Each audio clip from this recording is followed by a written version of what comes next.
Day 44. Numbers 21 through 24. Balak and Balaam's failed attempt. 21. Arad destroyed. The bronze snake. The journey to Moab. Defeat of Sihon and Og. 22. Balak summons Balaam. Balaam's donkey. Balak welcomes Balaam. 23. Balaam's first and second message. 24. Balaam's third to seventh message. Chapter 22 through 24. The enemies of God's people are restless and unwearied in their attempt, but he who sits in heaven laughs at them and often uses foolish things to confound the wise.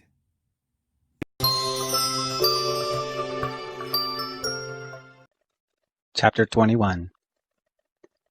The Canaanite, the king of Arad, who lived in the south, heard tell that Israel came by the way of Atharim, and he fought against Israel, and took some of them captive.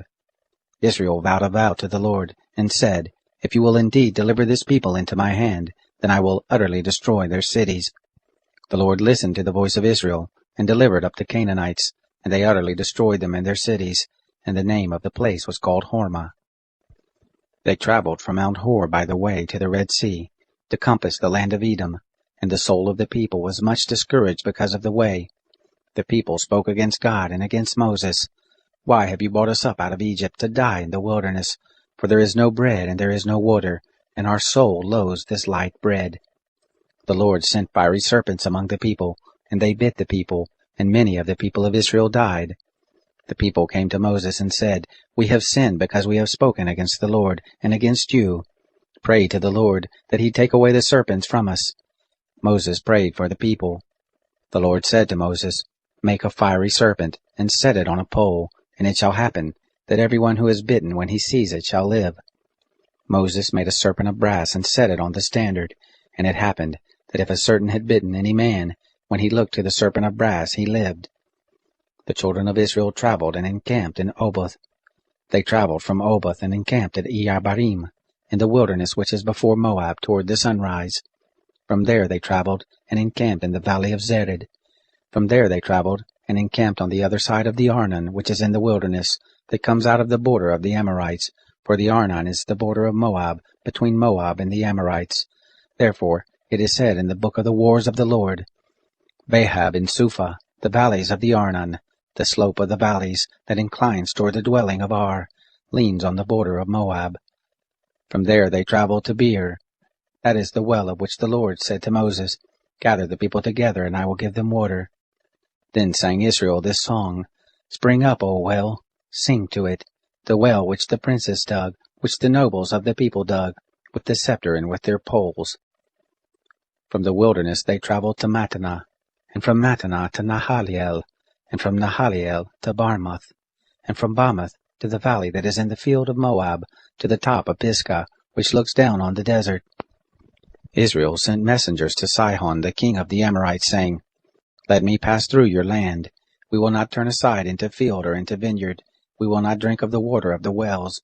We will go by the king's highway, until we have passed your border. Sihon would not allow Israel to pass through his border, but Sihon gathered all his people together, and went out against Israel into the wilderness, and came to Jahaz, and he fought against Israel. Israel struck him with the edge of the sword, and possessed his land from the Arnon to the Jabbok, even to the children of Ammon, for the border of the children of Ammon was strong. Israel took all these cities, and Israel lived in all the cities of the Amorites, in Heshbon, and all the towns of it.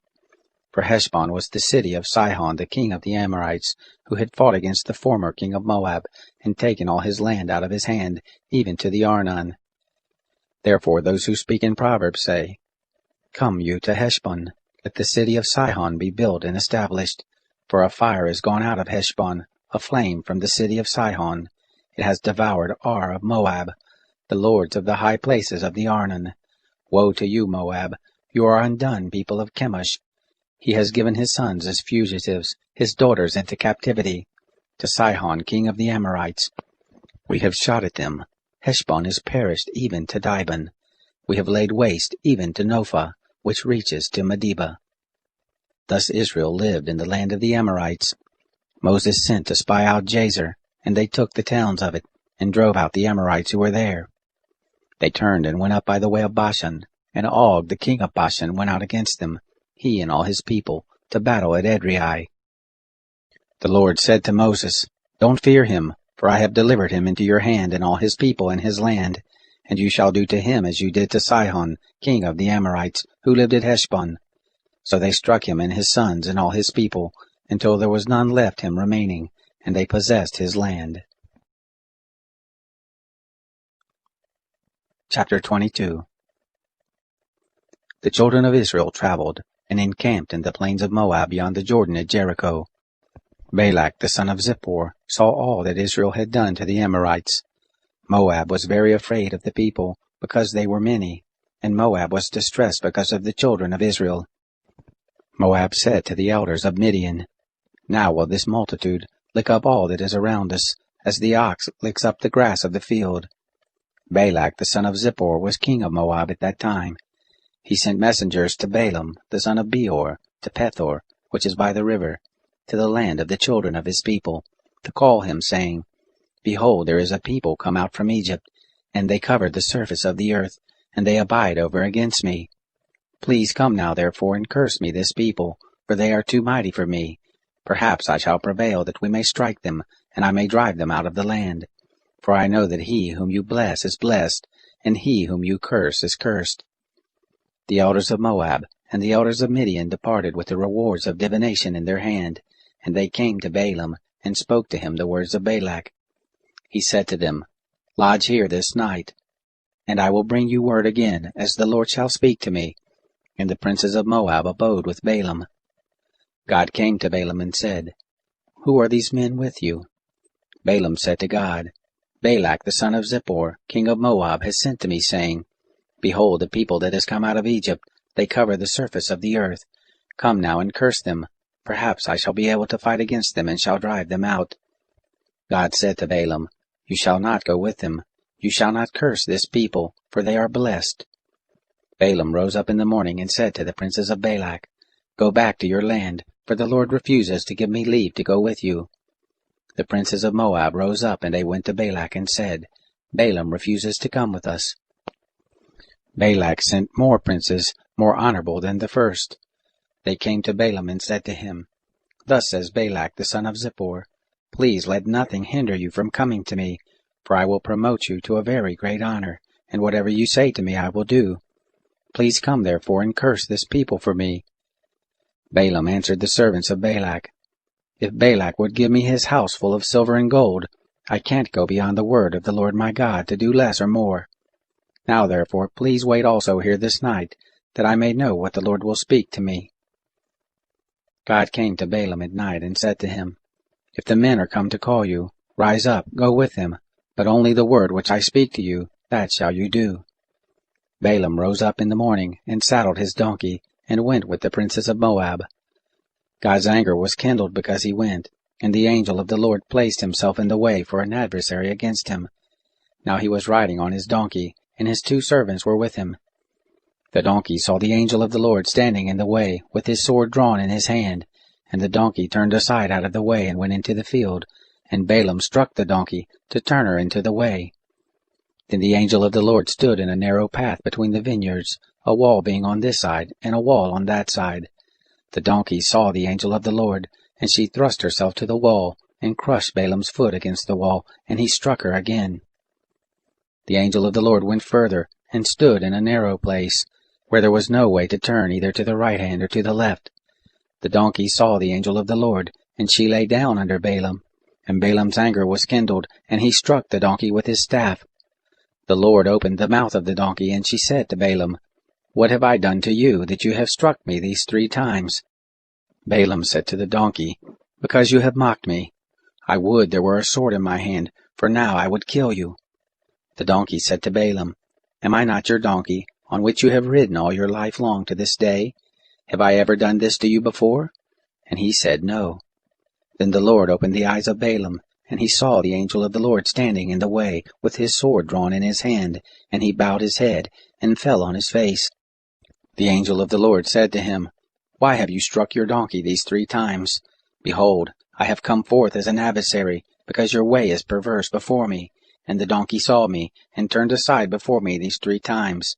Unless ye had turned aside from me, surely now I had even slain you, and saved her alive. Balaam said to the angel of the Lord, I have sinned, for I didn't know that you stood in the way against me. Now therefore, if it displease you, I will go back again. The angel of the Lord said to Balaam, Go with the men, but only the word that I shall speak to you, that shall you speak.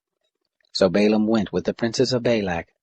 When Balak heard that Balaam was come, he went out to meet him to the city of Moab, which is on the border of the Arnon, which is in the utmost part of the border. Balak said to Balaam, Didn't I earnestly send to you to call you? Why didn't you come to me? Am I not able indeed to promote you to honor? Balaam said to Balak, Behold, I have come to you. Have I now any power at all to speak anything? The word that God puts in my mouth, that shall I speak. Balaam went with Balak, and they came to Kiriath Huzoth. Balak sacrificed oxen and sheep, and sent to Balaam, and to the princes who were with him. It happened in the morning, that Balak took Balaam, and brought him up to the high places of Baal, and he saw from there the utmost part of the people. Chapter 23. Balaam said to Balak, Build me here 7 altars, and prepare me 7 bulls and 7 rams. Balak did as Balaam had spoken, and Balak and Balaam offered on every altar a bull and a ram. Balaam said to Balak, Stand by your burnt offering, and I will go. Perhaps the Lord will come to meet me, and whatever he shows me I will tell you. He went to a bare height. God met Balaam, and he said to him, I have prepared the 7 altars, and I have offered up a bull and a ram on every altar. The Lord put a word in Balaam's mouth, and said, Return to Balak, and thus shall you speak. He returned to him, and behold, he was standing by his burnt offering, he and all the princes of Moab. He took up his parable, and said, From Aram has Balak brought me, the king of Moab from the mountains of the east. Come, curse me Jacob, come, and defy Israel. How shall I curse, whom God has not cursed? How shall I defy, whom the Lord has not defied? For from the top of the rocks I see him, from the hills I see him. Behold, it is a people that dwells alone, and shall not be reckoned among the nations. Who can count the dust of Jacob, or number the 4th part of Israel? Let me die the death of the righteous. Let my last end be like his. Balak said to Balaam, What have you done to me? I took you to curse my enemies, and behold, you have blessed them altogether. He answered and said, Must I not take heed to speak that which the Lord puts in my mouth? Balak said to him, Please come with me to another place, from where you may see them. You shall but see the small part of them, and shall not see them all, and curse them from there. He took him into the field of Zophim, to the top of Pisgah, and built 7 altars, and offered up a bull and a ram on every altar. He said to Balak, Stand here by your burnt offering, while I meet the Lord yonder. The Lord met Balaam, and put a word in his mouth, and said, Return to Balak, and thus shall you speak. He came to him, and behold, he was standing by his burnt offering, and the princes of Moab with him. Balak said to him, What has the Lord spoken? He took up his parable, and said, Rise up, Balak, and hear.